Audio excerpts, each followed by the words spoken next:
చాలామందికి తెలియంది ఏంటంటే ఆయిల్ కానీ ఏదో ఫ్యాట్ ప్రోడక్ట్స్ మా చికెన్ మటను లేకపోతే ఫిష్ లేకపోతే ష్రింప్స్ సీ ఫుడ్ తిన్న వాళ్ళకే కొలెస్ట్రాల్ ఎక్కువ ఉంటుంది. వెస్ట్రన్ కంట్రీస్ లాగా బర్గరో పిజ్జానో అవి తినని వాళ్ళు మామూలుగా రొటీన్గా తీసుకునే వైట్ రైసు రోటీ పొటాటో ఆలు తినేవాళ్ళు కొలెస్ట్రాల్ ఎందుకు పెరుగుతుంది అనేది చాలామందికి అర్థం కానిది.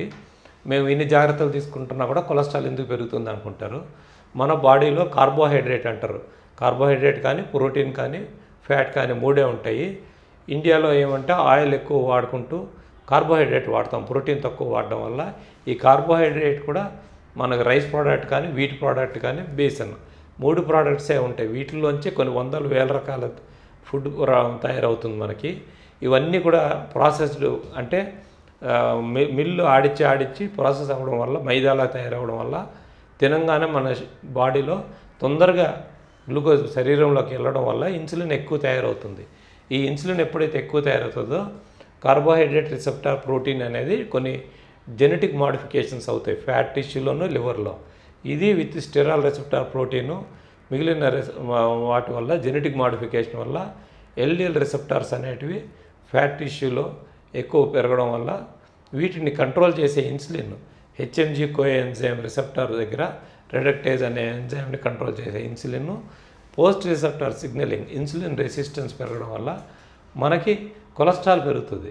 అంటే నేను ఎక్కువ నాన్ వెజ్ తినను, ఆయిల్ ఫుడ్ ఎక్కువ తినను, కొన్ని జాగ్రత్తలు తీసుకుంటున్నా కూడా భారతీయుల్లో ఎందుకు ఎల్డిఎల్ కొలెస్ట్రాల్ ఎక్కువ ఉండి కారణం ఇన్సులిన్ రెసిస్టెన్స్.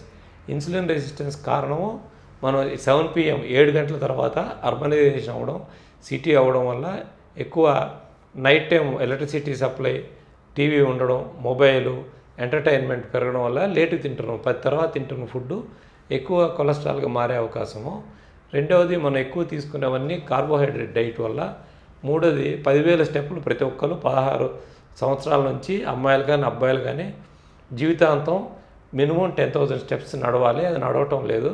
భారతీయులందరూ కేవలం 3,000 అడుగులే నడుస్తున్నారు. ఇది మినిమం మెయింటైన్ చేయకపోవడం వల్ల 8 అవర్స్ స్లీప్ లేకపోవడం వల్ల మనకి ఇన్సులిన్ అనేది పోస్ట్ రిసెప్టార్ సిగ్నలింగ్ పోవడం వల్ల దీన్ని ఇన్సులిన్ రెసిస్టెన్స్ అంటారు. ఈ ఇన్సులిన్ రెసిస్టెంట్ 20 సంవత్సరాల ముందే మనకు 16-20 సంవత్సరాల్లోనే పెరుగుతుంది. అది పెరిగిన తర్వాత 20-30 సంవత్సరాలకి either it goes into diabetes or it can go only cholesterol lipotoxicity అంటారు. కొలెస్ట్రాల్ పెరిగి హార్ట్ స్ట్రోక్స్ వస్తాయి. కాబట్టి ఇన్సులిన్ రెసిస్టెన్స్ ఉన్నవాళ్ళు షుగర్ నార్మల్ నుండి కూడా మాకు ఎప్పుడు షుగర్ లేదు మరి హార్ట్ అటాక్ ఎందుకు వచ్చిందని చాలామంది అడుగుతుంటారు. కొలెస్ట్రాల్ ఒకటే పెరిగి హార్ట్ స్ట్రోక్ వచ్చే అవకాశం ఉంది. కాబట్టి మనం ముందే 20 ఏళ్ళ నుంచే ఇన్సులిన్ పరీక్ష చేయించుకొని ఫాస్టింగ్ ఇన్సులిన్ పరీక్ష చేయించుకొని ఇన్సులిన్ రెసిస్టెన్స్ తగ్గడానికి సాయంత్రం 7 గంటలకు లాస్ట్ డిన్నరు అది ప్రతి భారతీయులు 20 సంవత్సరాల నుంచి చేయాలి. సాయంత్రం 7 నుంచి ఉదయం 7 దాకా మనం టైం గ్యాప్ ఇవ్వాలి. ఇంటర్మీడియట్ ఫాస్టింగ్ 10,000 అడుగులు ఖచ్చితంగా నడవాలి. కార్బోహైడ్రేట్ అనేది లో కార్బోహైడ్రేట్ డైట్ అంటే వైట్ రైసు మైదా గోధుమలు బేసన్ శనగపిండి నుంచి వచ్చే ప్రోడక్ట్స్ తగ్గించుకోగలిగితే మనం 20 సంవత్సరాల నుంచి జాగ్రత్త తీసుకుంటేనే మనం 40 ఏళ్ళకో 50 ఏళ్ళకో హై కొలెస్ట్రాల్ రాకుండా మన దేశంలో హార్ట్ స్ట్రోక్స్ తగ్గుతాయి. లేకుంటే మనకి heart strokes kidney failure brain strokes ఎక్కువ ఉండడానికి క్యాన్సర్స్ కారణం హై ఇన్సులిన్ రెసిస్టెన్స్.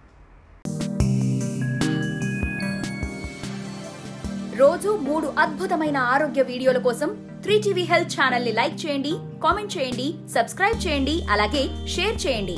థాంక్యూ.